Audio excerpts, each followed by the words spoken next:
what happened at the end? What did you guys get up to? Do you remember? Yeah, we were chasing up the stairs of what's his name? Peter? Ismark. Bismarck?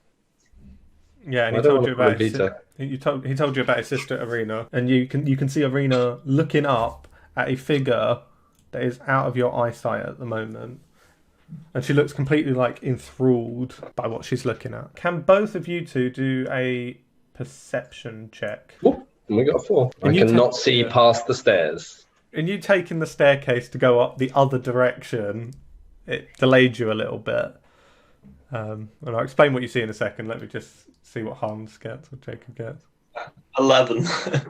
Not that much better. Both of you, all you see is Irina looking at mist that is dissipating out. Yikes.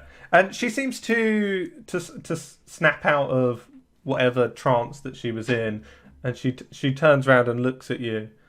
Says, "Who are you?" And you see she grabs her sword. We've just met your brother Bismarck, and it sounded like you guys needed assistance. She says, "You call him Bismarck? You must be his close friend." Best friends now. Ismark comes up and says, "Irina, are you okay?" And she just turns around looking a bit confused. She says, "Of course, brother. Why?" She looks drained. I mean, Almost that could a just bit be living in sickly as Barovia. well. Yeah, that could just be Barovia as well. But yeah, she looks almost a bit sickly as well. I'll roll insight. Yeah, you're not as good, Tom, with people as you are with things. Ooh, nice. 9. 19. Okay, with your insight, Jacob / investigation of Irina, as you look closer at her, she doesn't look to be charmed or have the effects of a charm on her. However, you can tell that she is very pale in her skin, and her eyes have a glint of red to them. Ooh. And as you guys being experts on monsters, classic sign of vampirism. Has she been? Has she been bitten? I don't know. How do you we make see a that? vampire? Do we know how to make a vampire? We should know that. We'd have some insight as to how vampires. I don't you'd think have we some know the insight, but I don't exact think you know the exact details of it. But yeah, That makes you know some bits of it, or the rumours of how to do it, from as little as just being bitten all the way to different steps. You know, because in some lore, like someone has to be like put the blood in them of a vampire, then they have to be killed and buried in the garden. What I'll say is, because you guys were all in training before you went out, you don't know which sort of things are true.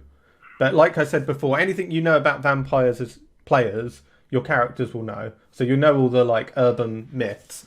But whether it's true or not, you're not sure. Looked up. He's not sparkling. But you did meet another vampire that was sparkling. He was gorgeous. The worst kind of vampire. Right. According to Father Zeal. You're mental. 5. Okay. So you do the obvious thing, sort of like, you know, like I imagine like in a horror movie. You look out the window, and you can see the winds hitting against the window and the rain's falling. You also see below you, so a floor below, you can see like makeshift barricades and debris of wood blocking the doors. So that makes you feel, I guess, a little bit more safe.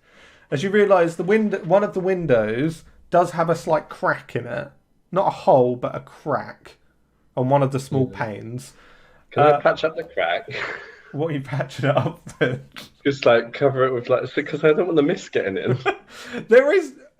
The floorboards below you have holes in them, for example, and the Gotta walls fill aren't them exactly... too. Don't tell him about this. It's not airtight, but I just We're described fucked then, it. is what you're saying. The other thing is, I guess you look in the trunks and under the bed to make sure there's no monsters. As you do look in one of the trunks, you do find a little doll. Ugh. Kids' toys here are really unsettling. Oh, Pointy. I've seen Yeah. this before. It's up to you whether you want to leave it in one. It's in the left, like toy box, or end of. And it goes, close the box, put a box on top of the box. Put the other box on top of that one. Okay. Yeah. Yeah. Cool. Because it's just terrifying. Yeah. I believe everything and anything can come to life and kill me in my sleep. I doff my armor and go to sleep. At least it'll make a sound. Yeah. You you get into like the lumpy mattress and the thin blanket that you pull over you.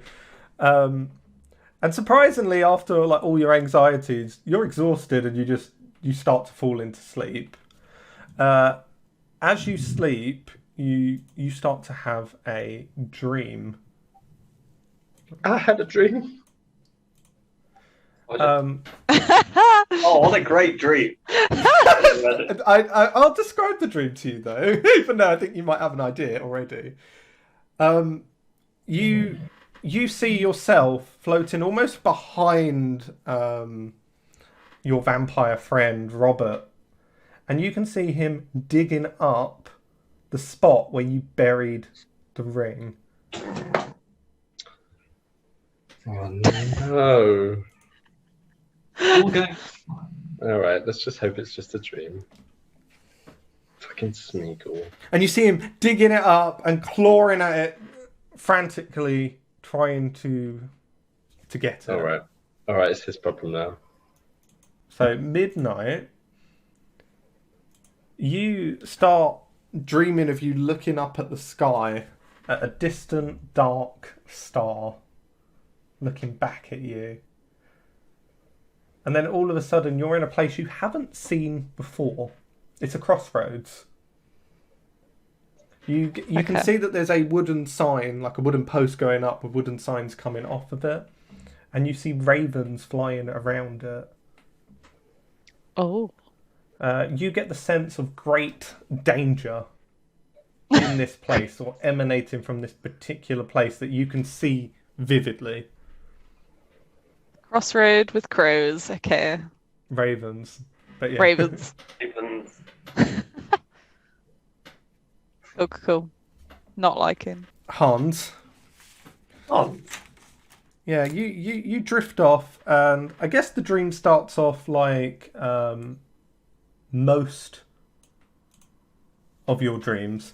It's Ooh. most it's of my dreams or Hans's dreams. Hans's dream. Well, probably both. It can But, probably both. you're reading at your desk, and you start to get sleepy as you sort of twitch inhumanly, and you hear, "I am the ancient. I am the land. My beginnings are lost in the darkness of my past." The darkness past. And as your eyes open, you see a man in front of you that quickly disperses into a black and red cloud, and it reforms into a young boy, no older than 12, and he has a small sword in his hand, and he is crying, and tears are sort of streaming down him. You realise as the mist recedes further that you are in a well-adorned, sunlit castle courtyard that you don't recognise. And you also see behind you your two other party members, Midnight and Zahil, with you. You can hear the low buzz of insects, and the humidity makes it seem like it's summer. Something that you haven't felt since you've been here. You're lucid dreaming. Yeah, this is fun. So, do I see any entrances or exits? So yeah, this is a courtyard of a castle. The main things that you see is as you look up, you can see that there are red banners that come down that depict this image to your right in black on them. But yeah, you don't recognise the castle or the architecture of it. The only thing in the middle of the courtyard is this boy. He's sitting down at the moment, crying with his sword to his side. You do hear like a boisterous sort of laughter. You hear, "Oh, oh," coming from one of the rooms off of the courtyard. And obviously you can see the boy sort of silently crying, but that's it. And obviously you've got Midnight and Zahil with you. Am I aware that I'm dreaming?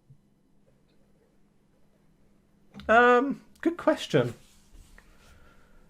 You can do some sort of check if you want to see. Shall I do a wisdom check? Would that be good? A wisdom check? Yeah, do a wisdom. You could do like a wisdom save, maybe. Oh, my wisdom saves are even better. So thank you. A 12. Okay. Yeah, you realise that something. Do you know, like when you're half in the dream, when you wake up, you'll definitely know that this was part of a dream. But Sure. it's like you know something's not quite right because you remember that you were with Arena and Bismarck, or Ismark, but now you're here. Goodness. Well, this is a bit odd. But Midnight in the Hill, you can. This is a bit odd. Just a bit. Just a bit. Yeah, Tom and Kay, you can talk normally as your characters. And do whatever you think your characters normally would. Oh, okay. Okay. I'll walk up to the boy who's in trouble, or crying at least. I'm gonna follow Jacob.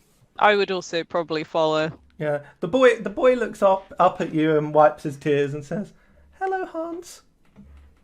Hello. What's your name? He stands up and says, "Don't be silly, Hans. You've been my friend for so long now." Can I draw my daggers at this point? Yeah. Stab! Just gonna stance ready. Yeah, as you do that, the boy gets his sword ready and goes, "Come on then, Midnight. I'll take you this time." Who are you? You do see a woman walk by, and she looks to be in servant's clothes, holding some bed linen, and she does look over and sort of just smiles, but shakes her head as she just walks by. Can I smile at her as well? Like, She doesn't look at you; she only looks at the boy. It's almost like she goes straight past you. does she walk through me? No, like as in she doesn't look at you at all. She doesn't even acknowledge you with even a tiny eye Wow, glance. ignored. Classic Literally women with me. only the boy. I'll ask the boy, are we your imaginary friends?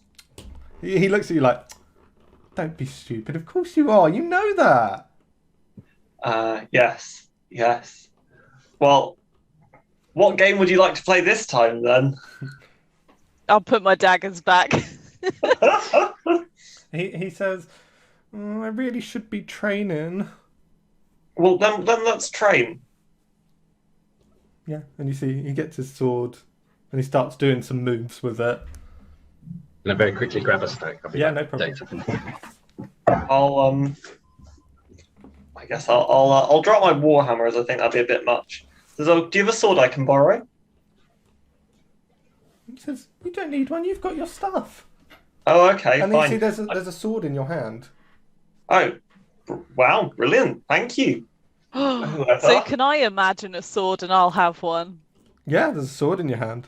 Oh, You don't think the boy, you don't get the sense that the boy's doing this. On guard. The boy fights you, but it's obviously not a challenge. Okay, so I'm having to hold back. That's Yeah, very much so. yeah. Okay. Like I said, he is only a young boy of about 12. He's good. You think he's quite decent for his age, but compared to you guys, bear in mind, as adventurers, you are almost superhuman in some respects. But anyway, yeah, you easily fight him off as he tries to attack. Oh no! I'll let him get close. I'll let him disarm me and be like, "Oh, you got me." He looks at you like, and he knows that you've allowed him. You do hear from the other room. You hear someone in a low voice say, "He is brash. He is foolish, overzealous, and too young." don't listen. to I them, won't train kid. the boy. Too old. Too old. I see a cup. A speeder. What do you guys want to do? We could explore the castle. Let's see where the sound's coming from. Yeah, a door just off the courtyard. That is a job. That's good. I go poke my head in there. Yeah. As you do so, let me see. you see two men having a conversation. The one on the right is standing up, and you can tell he is the one who just said that the boy is brash, foolish, and overzealous and too young. The other man seems to be a bit rosy on the cheeks with a bottle of wine in his hand. As he says back, "My boy, my firstborn, he is ready for battle. And I have a new one coming, too. Sergei will be brilliant, just like his brother Strahd." Oh. Dun dun dun. It's baby Dracula. The other man says... My face says this. the other man says, "Then I best get back to it then." And he says, "Go, Rahadin, train him." And as the man leaves, you guys get a better look at him, and you can tell that he has elven ears, but his sort of skin tone doesn't match any elves that you've ever seen before. As he pale as me. He's not pale so much. Almost, well, you can see from the picture that it's more of a difference between some bits pale and some bits more tanned. As he comes out, and the little boy that you know as Strahd is talking to Midnight, Rahadin says to him, "Stop talking to yourself, boy." What happens if I go to, like, waft my hand through him? As you go to do so, the mist encloses the three of you, and you hear, "Yet that past is filled now with only regret."